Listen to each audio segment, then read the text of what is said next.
সুবহানাল্লাহ। কারণ নিচে না যাইতে যাইতে তার বাড়ি দালান কোঠা এগুলা জমিনের নিচে ডাবা শুরু হয়েছে। কারণ নিজ চোখে দেখলো তার বাড়ি দালান কোঠা যা আছে সব নিচে যাওয়ার পর তার মাথা নিচে গেছে। আর ওই কারণ আল্লাহ রাসূল বলছেন ওয়ায়াতা ফাহুয়া ওয়ায়াতা জালজালু ফিল আরদি ইলা ইয়াউমিল কিয়ামা, কিয়ামত পর্যন্ত কারণ জমিনের নিচে ডাব দিয়ে থাকবে। বলি সুবহানাল্লাহ। এই কারণের দৃশ্য আজও পর্যন্ত আছে, আপনারা যদি দেখতে চান যা দেখতে পারেন। কারণ যে জমিনের নিচে ডাবদাছে 8.5 বর্গ মাইলের অনুমানিক জায়গাটা তার পুকুরের মতো, তার বাড়ি দালান কোঠা 8.5 বর্গ মাইল জায়গা সহ তার বাড়ির এরিয়া এইটা শহর ডাববা ওই জায়গায় একটা পুকুরের মতো হয়ে গেছে। আজও পর্যন্ত মানুষ দেখতেছে, কারণ জমিনের নিচে ডাবদাছে। পানির নিচে যদি কেউ ডাবার পরে শ্বাস ছাড়ে, দম ছাড়ে, উপরে কি বাসে বলেন তো দেখি? বুরুঙ্গি বাসে। এই বুরুঙ্গি যখন বাসে তখন এমন গন্ধ আসে মানুষ সহ্য করতে পারে না, তারপরেও মানুষ দেখে। তাহলে কারণের দৃশ্য শুধু নয়, ফেরাউনের দৃশ্য শুধু নয়, এরকম নূহ আলাইহিস সালামের নৌকার কথা আর মুসা এই কারণের দৃশ্য আর ফেরাউনের দৃশ্য আল্লাহ তাআলা রেখে দিয়েছেন মানুষকে দেখার জন্য, বিবেচনা করার জন্য, শিক্ষা অর্জন করার জন্য। তারপরেও যদি তারা না শিখে তাদেরকে আর পিঠটা শেখানো যাইতো না। আমি আজকে বলতে চাইছিলাম যে এই বিষয়টা, সেটা হলো কি সূরা বাকারার 256 নম্বর আয়াত। এক কথা থেকে আরেক কথা গেলাম যে যদি কেউ জাকাত অস্বীকার করে তাহলে তার ইসলাম আছে না গেছে? কারণ জাকাত অস্বীকার করছে না স্বীকার করছে? ইসলামের মূল ভিত্তি 5টা, যদি ধনী মানুষের একটা অস্বীকার করে জাকাত দিব না, হজ করব না, হজ করার সামর্থ্য থাকা সত্ত্বেও যদি কোনো মানুষ হজ না করে, ইহুদিয়া ওয়ালা নাসারানিয়া, সে চাই ইহুদি হোক চাই নাসারা হোক, আল্লাহ রাসূল বললেন এতে আসে যায় না। তাহলে রাসূল কি তার দিকে খুশি না রাগ করছেন রাসূল? তাহলে ধনী মানুষের জন্য ইসলামের মূল ভিত্তি 5টি, গরিবের জন্য 3টি। 3টার মধ্যে প্রথম একটা হলো লা ইলাহা ইল্লাল্লাহ। লা ইলাহা দ্বারা কি বুঝে, ইল্লাল্লাহর দ্বারা কি বুঝে?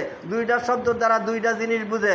যদি প্রথম শব্দের দ্বারা কি অর্থ আইছে, প্রথম শব্দের দ্বারা কি বুঝাইছে, এটা যদি কেউ বলতে পারেন তাহলে তারা আমি নগদ কিছু পুরস্কার দেওয়ার চেষ্টা করবো ইনশাআল্লাহ। কয়টা কথা গত শুক্রবারেও কিন্তু এই আলোচনাই করছি যে আপনি ছাদ করবার হইলে আগে কি করবেন? পিলার করবেন। ইসলামের মূল ভিত্তি 5টা, আর ইমানের মূল ভিত্তি কয়টা বলছি ভাই? 6টা। এই তো পুরলে এক গেন্দা করে দিছে, খেয়াল করে শুনলে সবাইকে ভাবেন। ইসলামের মূল ভিত্তি 5টা, যদি কেউ একটা অস্বীকার করে তার আর ইসলাম নাই। আর ইমানের মূল ভিত্তি 6টা, এই 6টাতে যদি কেউ একটা অস্বীকার করে তারও ইমান নাই। ইমানের মূল 6টা ভিত্তি হয়তো আপনারা কেউ একজনে 7টা বলছে আর কেউ বলতে পারেন নাই। ইমানের 6টা ভিত্তির মধ্যে কি? ইসলামের 6টা তো শুনলেনি, কালেমা, নামাজ, রোজা, হজ, জাকাত, 5টা। ইসলামের মূল ভিত্তি 5টা আর ইমানের মূল ভিত্তি 6টা। আমানতু বিল্লাহি, আল্লাহর প্রতি ইমান আনলাম, ও মালাইকাতিহি, আপনারা কেউ ফেরেশতা দেখছেন? এই ফেরেশতাকে না দেখে বিশ্বাস করলাম।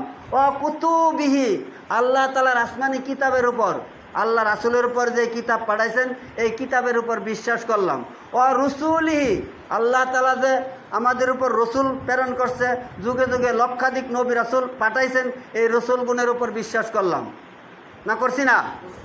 ওয়াল ইয়াউমিল আখিরি, আমরা আখেরাত মারা যাওয়ার পরে পরকাল আছে, শাস্তি এবং শান্তি আছে, জান্নাত এবং জাহান্নাম আছে, এর উপর বিশ্বাস করছি কি করছি না? অল কাদরি খাইরি, আমাদের তকদিরের ভালো এবং মন্দ এটার উপর বিশ্বাস করা, এর নাম হলো ইমানদার। যদি আপনি তকদির এটা যায় ঠেকেন যে আমার তকদিরে ভালো এবং মন্দ, এটা যদি আপনি বিশ্বাস না করেন তাহলে কি আপনি ইমানদার? তাহলে ইমানের মূল ভিত্তি কয়টি? ভয় লাগতেছে? কেউ দৈরা নিত না তো, ভুল হইলেও না। ইসলামের মূল ভিত্তি কয়টি ভাই? ইমানের মূল ভিত্তি কয়টি? 6টি। আল্লাহ তাআলাকে না দেখে আমরা কি করছি? স্বীকার করছি। 1, আল্লাহ রাসূলকে আমরা না দেখে বিশ্বাস করছি, না করছি না? 2, ফেরেশতাকে বিশ্বাস করছি, আর কিতাব বিশ্বাস করছি, তকদিরের ভালো এবং মন্দ বিশ্বাস করছি, মারা যাওয়ার পরে জান্নাত জাহান্নাম যেটারে বলা হয় আখেরাত, অল কদরি খাইরি অশাররি মিনাল্লাহি তাআলা ওয়াল বাসি বাদাল মাউত, আমরা যে মারা যাব এটাও বিশ্বাস করছি, না করছি না? কিন্তু সবটাই নগদ, একটাই খালি বাকি, তকদিরের উপর মানুষের ভরসা খুব কম। তকদিরের উপর ভরসা মানুষ মোটেই করে না। তকদিরের উপর যদি ভরসা করতো, যদি তকদিরের উপর ভরসা করতো, আপনার ইমান আছে না গেছে? যদি কোনো মানুষ তকদিরের উপর ভরসা না করে তাহলে তার ইমান গেছে। তকদিরের উপর যদি ভরসা করতোই তাহলে এই কথা কইতো না, জট্টা কলা খাও না, জট্টা কলা খাইলে সমস্যা হইতে পারে, খাগ্গা বুড়াডি, ওটির তার পোলান হওয়ার সময় নাই। এই বেকুব, ইব্রাহিম আলাইহিস সালাম 85 বছর বয়সের সময় পোলা আনেছে। কত বছরে? আল্লাহ কি না পারে? আর তোমরা মনে করছো দাদার দাদি নানার নানি খাক জটকলা, তোমরা খায়ও না, তাহলে কি ওর তকদিরের উপর ভরসা আছে না ভাই গেছে? জট্টা গলায় যদি জট্টা গেন্দা দিতে পারে তাহলে যেই মেয়ে লোকের গেন্দা হয় না, কত ডাক্তার কবিরাদের কাছে যায়, তাহলে অগরে শিখাই দিবেন তোরা জট্টা কলা খাওয়া শুরু কর। তাহলে তার তকদিরের উপর কি নাই ভাই? বিশ্বাস নাই। আল্লাহ রাব্বুল আলামিন কাউকে সন্তান দিবেন, কাউকে সন্তান দিবেন না, কাউকে সন্তান দিয়া নিয়ে যাবেন, কাউকে বন্দা রাখবেন, কাউকে খালি মেয়েই দিবেন, কাউকে খালি ছেলেই দিবেন, কাউকে ছেলেও দিবেন না, মেয়েও দিবেন না। এটা তকদিরের উপর ভরসা। কিসের উপর ভরসা? না জট্টা কলার উপর ভরসা? হা ভাই, এটা নামে বলা হয় তকদির। যদি আপনি এই তকদিরের উপর ভরসা করেন তাহলে আপনি ইমানদার দাবি করতে পারেন। যদি তকদিরের উপর ভরসা আপনি না করেন তাহলে ইমানদার দাবি করতে পারেন না। তাহলে আপনারা বলেন তো দেখি, পিলার করা, ছাদ করার আগে পিলার করতে হয়। আর ইসলামের মূল ভিত্তি 5টি, ইমানের মূল ভিত্তি 6টি। ইমান আনার আগে আপনার কি করণীয় যদি কেউ বলতে পারেন তাহলে পুরস্কার পাইতে পারেন। আছে কি কেউ বলার মতো?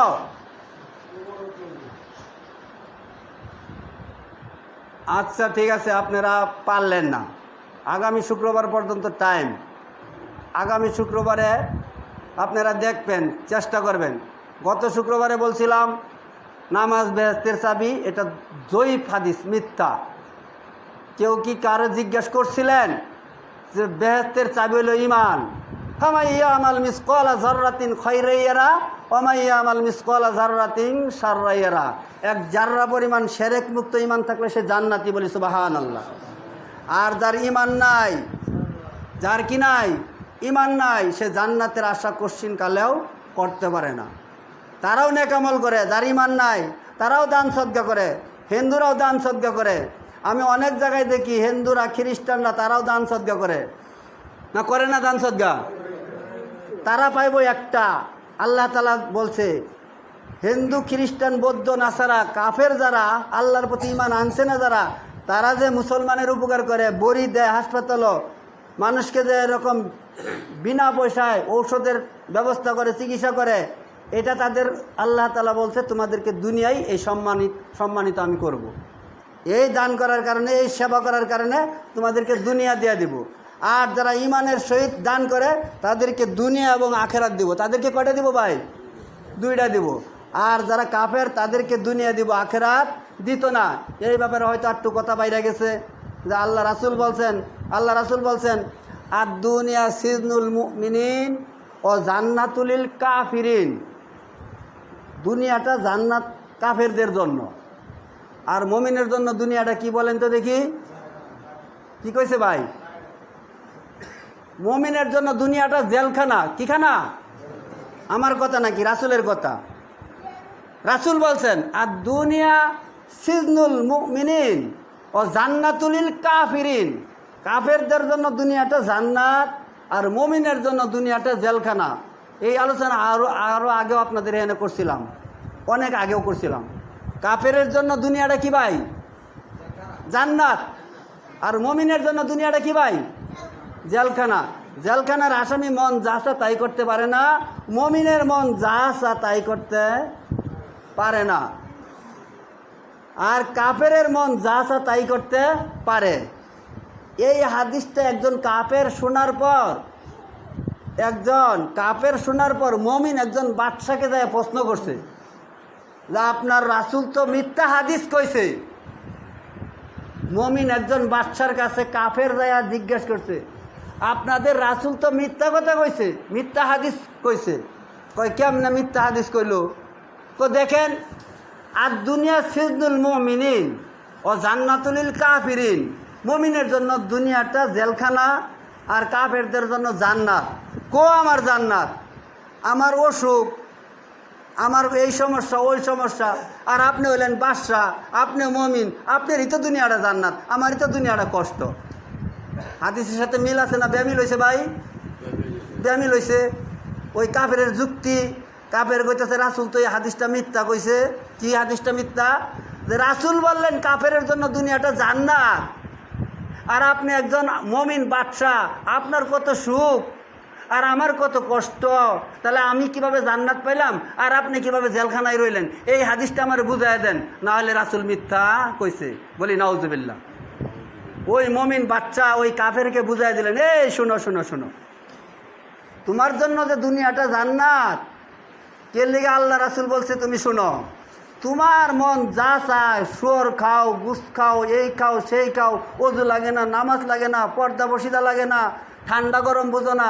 আর আমার জন্য যে আল্লাহ জেলখানা বললেন, এত ঠান্ডা এত কষ্ট, যদিও আমি বাদশা, এই ঠান্ডা পানি দিয়ে আমার ওযু করার লাগে, গোসল করার লাগে, ফরজ গোসল করার লাগে, আমার এত কষ্ট, আমার মন যা চা তাই আমি করতে পারি না, আমি যা ইচ্ছা তাই খাইতে পারি না।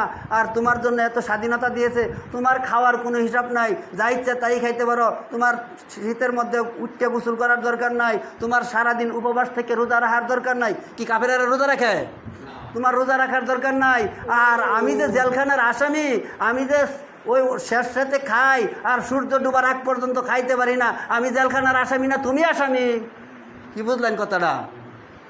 তুমি তো রাত দিন 24 ঘন্টা যে সময় ইচ্ছে ওই সময় খাইতে পারতেছ, তুমি স্বাধীন মতে চলতে পারতেছ, তোমার কোনো বাজগিস নাই। আমি সব জায়গায় যাইতে পারি না, সব খাইতে পারি না, সারাদিন উপবাস থাকি, সূর্য চলে গেলে তারপরে খাওয়ার সুযোগ। তাহলে জেলখানার আসামি আমি না তুমি? ঠিকই তো কথা। তাহলে রাসূল বললেন একজন মুমিনের জন্য দুনিয়াটা কি ভাই? জেলখানা, আর একজন কাফেরের জন্য দুনিয়াটা জান্নাত। আর দুনিয়া সিজনুল মুমিনিন ও জান্নাতুল কাফিরিন। যদি এরকম কাফেরের যা মন চায় তাই করে, আর ওই মুমিন বাদশাও ওই কাফেরটারে আরেকটা বুঝ দিলেন, এইবার শোনো তোমার আসল কথা, আমি যখন পরজগতে যাব তখন আমার জন্য জান্নাত, আর তুমি যখন পরজগতে যাইবা তখন তোমার জন্য শাস্তি। তখন তুমি মন মতে চলতে পারতা না, এখন তুমি মন মতে চলো, আর আমি জান্নাতে গেলে মন মতে চলবো, আর চিরস্থায়ী মন মতো চলবো। সেই দিন স্বাধীনতা চিরস্থায়ী। আর দুনিয়া ফানিয়াতুন অল আখিরাতু বাকিয়াতুন। আখিরাতটা হইল ক্ষণস্থায়ী না চিরস্থায়ী, আর দুনিয়াটা হইল ক্ষণস্থায়ী। আল্লাহ রাসূল বললেন আর দুনিয়া ফানিয়াতুন, দুনিয়াটা ক্ষণস্থায়ী, অল আখিরাতু বাকিয়াতুন, আখিরাতটা চিরস্থায়ী। তুমি দুনিয়াতে তোমার মন যা চা তাই তুমি করতে পারো, কিন্তু আমি আখেরাতে যদি আল্লাহ আমার জান্নাত দেয়, আমার মন যা চাইবে তাই করতে পারবো। আল্লাহ তাআলা আপনাকে আমাকে যে কিছু কথা শুনলাম বুঝার, মানার, আমল করার তৌফিক দান করুক, সকলে বলে আমিন। তাহলে পুরস্কার কেউ নিতে পারলেন না? দেখেন দ্বিতীয় খুতবা পর্যন্ত টাইম, যদি বলতে পারেন তো ইনশাআল্লাহ আশা করছি দেওয়ার চেষ্টা করবো, আল্লাহ যদি তৌফিক দেয়।